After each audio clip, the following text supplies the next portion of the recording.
po sa ngayon, naghahanap kayo kung saan pwede magpa-duplicate. And alam nyo ba, kaya nyo siyang gawin. Kagaya nito. Nakagawa ako ng sarili kong duplicate.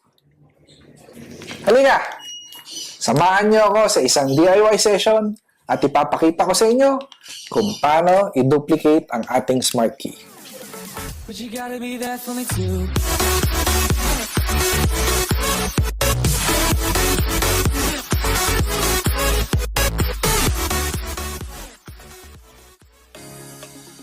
Yohon!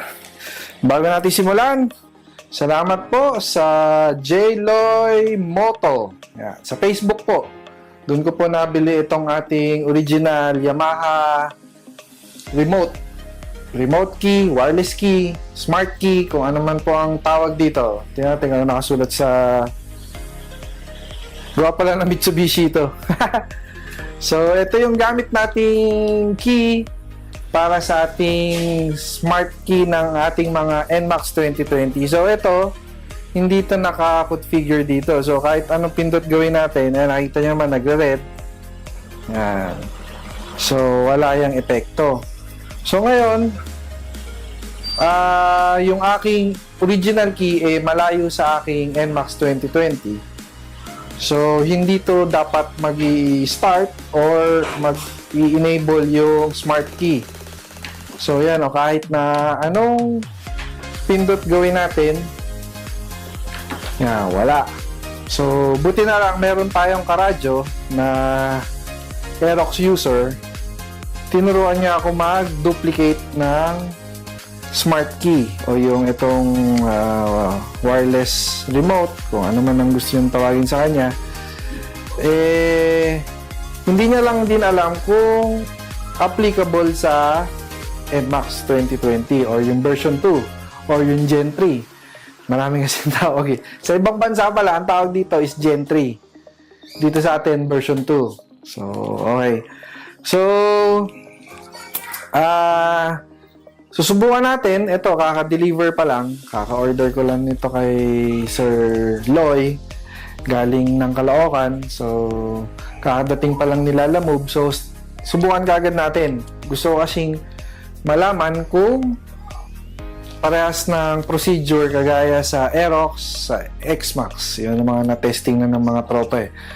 So, paano siya gagawin? So, ang sabi, pag walang key, nasa off position, long press lang. Tapos, lalabas dito yung symbol ng smart key o yung wireless key. So, pag nilong press natin, 3 times natin siyang gagawin nun, magi-steady yung light. After nun, ipapasok natin yung code. So, dapat alam niyo yung code. Yung code, ito yung code na to. So, kung ano yung binigay sa inyo ng kasama ng key nyo, yun ang code na gagamitin natin. So, yung code ko kasi kabisado ko na. Kinabisado ko na dahil medyo ulyanin ako. Naisip ko na baka there are times na makalimutan ko kung saan tong wireless key na to, remote. Hindi ako makauwi. So, ngayon, gusto ko magka-duplicate para kung sakaling mawala o meron akong reserva. Okay, gawin na natin. Ang dami kong daldal. So, long press tayo hanggang sa mag-blink.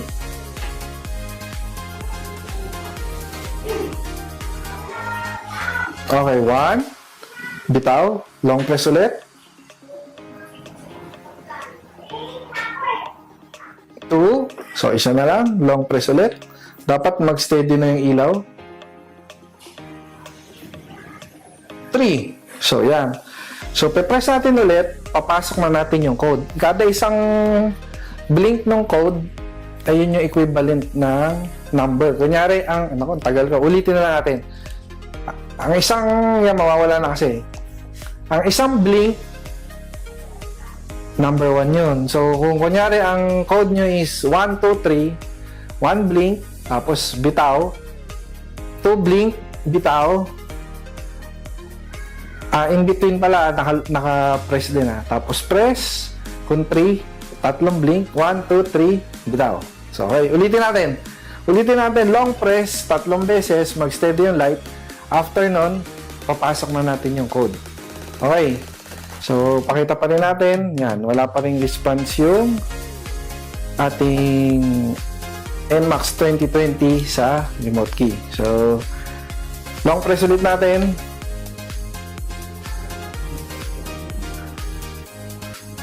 One blink. Press ulit. Second blink. Press ulit. Third blink. Ayan, papasok ko na ngayon yung code ko. A few moments later.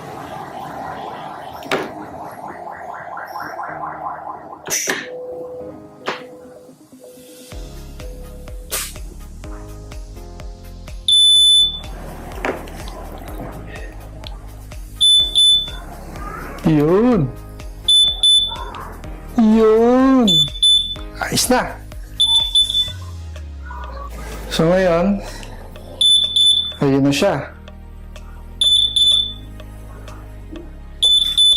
So, may duplicate key na ako.